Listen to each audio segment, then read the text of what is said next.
Olá, ouvintes! Sejam bem-vindos a mais um episódio do nosso podcast. Eu sou Natália Ferreira e estou com Stephanie Moraes e William Guerra.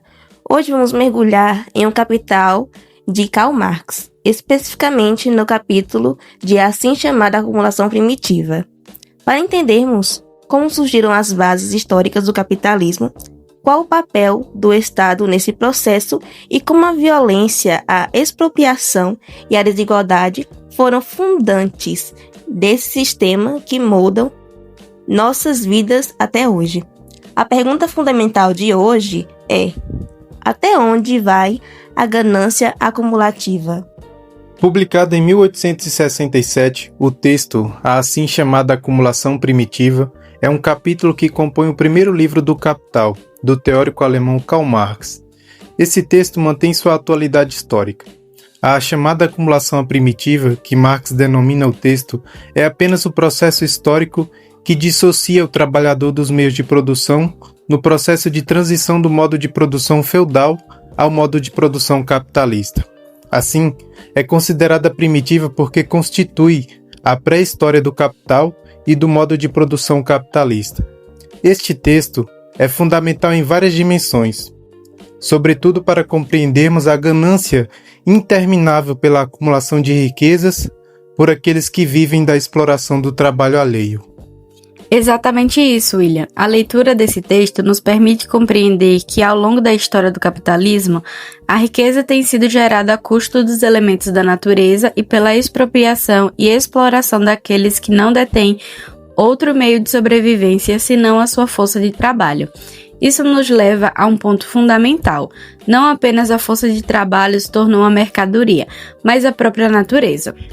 Bom, os economistas burgueses diziam que o capitalismo nasceu da poupança, eficiência e mérito, mas Marx responde que essa riqueza inicial veio da expropriação violenta da força do Estado e da destruição das forças de vida camponesas.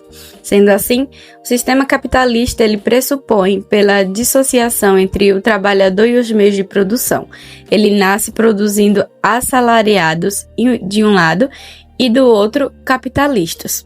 Marx explica que a expropriação e roubo dos meios de sobrevivência dos camponeses, realizada de forma violenta, foi a mediação necessária para colocar os trabalhadores a uma nova dinâmica social, cultural, econômica e de trabalho, sendo o trabalho não mais para sobrevivência ou subsistência coletiva, mas para tornar-se mercadoria voltada à produção de valor. O monopólio das terras através da expropriação significou a divisão entre proprietários e não proprietários, entre quem passa a deter os meios de produção e quem passa a ser determinados apenas pela força de trabalho. Assim, em síntese, a chamada acumulação primitiva é o processo histórico de separação entre produtor e meio de produção, de sua existência. Ou seja, as pessoas que antes eram autônomas se tornaram mão de obra barata para o capital. É importante ressaltar que, como Marx está fazendo essa análise principalmente a partir da Inglaterra, ele explica que a classe dominante se utilizou do Estado inglês, por meio de leis, para legitimar a expropriação das terras e propriedades camponesas. Nesse sentido, o Estado que podemos denominar aqui de Estado burguês passou a configurar, naquele momento, uma mediação para a expulsão das massas de trabalhadores, das terras comunais e também para a destruição da natureza para alavancar a produção e acumular riquezas.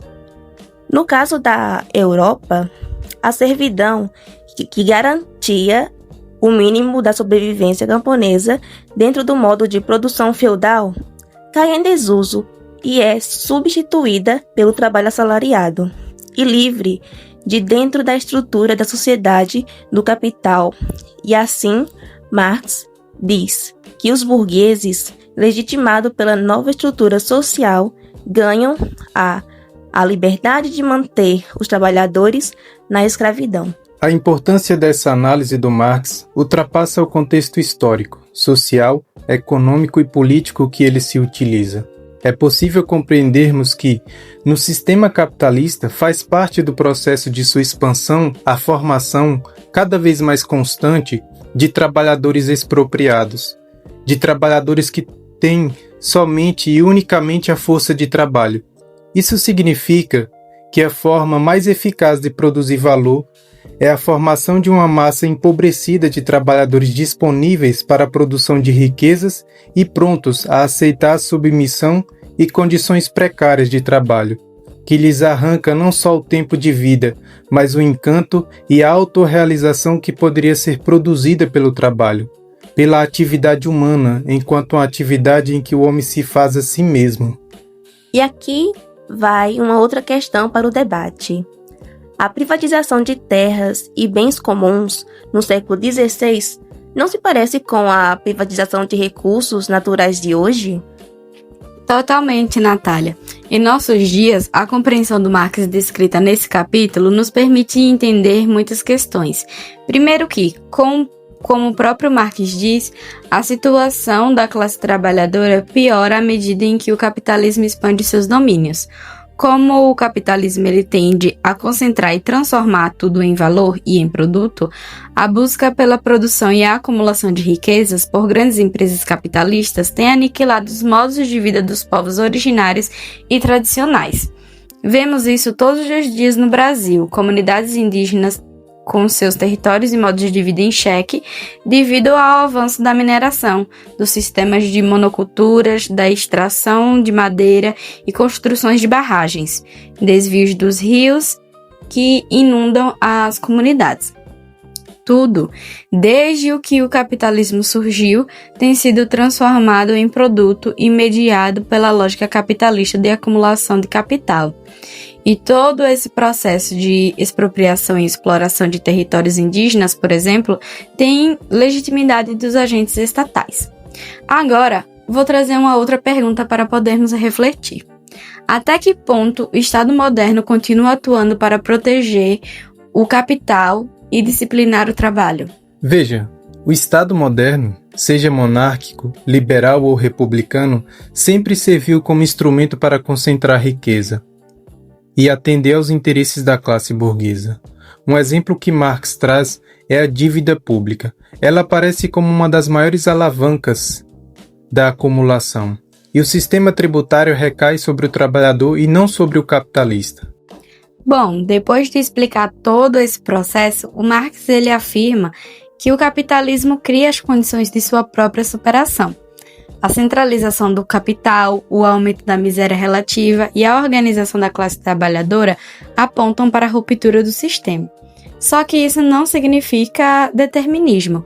O Marx não diz que a revolução é automática.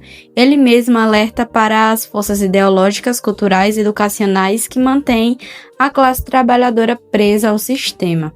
E agora eu pergunto a vocês, caros camaradas, se o capitalismo cava a sua própria cova, quem vai enterrá-lo e como? Segundo Marx, a classe trabalhadora organizada, ou seja, o proletariado, é o sujeito histórico capaz de superar o capitalismo por meio de uma revolução, pois é quem produz toda a riqueza, mas não a controla e sente diretamente as contradições do sistema, como a exploração, a alienação, a miséria relativa, as crises e o desemprego.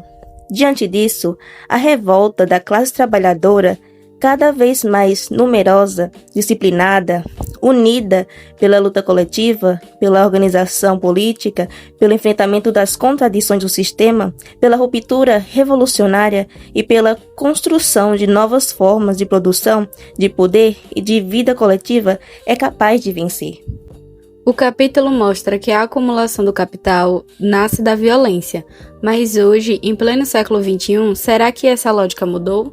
Atualmente, a ganância acumulativa aparece em novas formas, como, por exemplo, a especulação imobiliária, exploração de plataformas digitais e expropriação ambiental.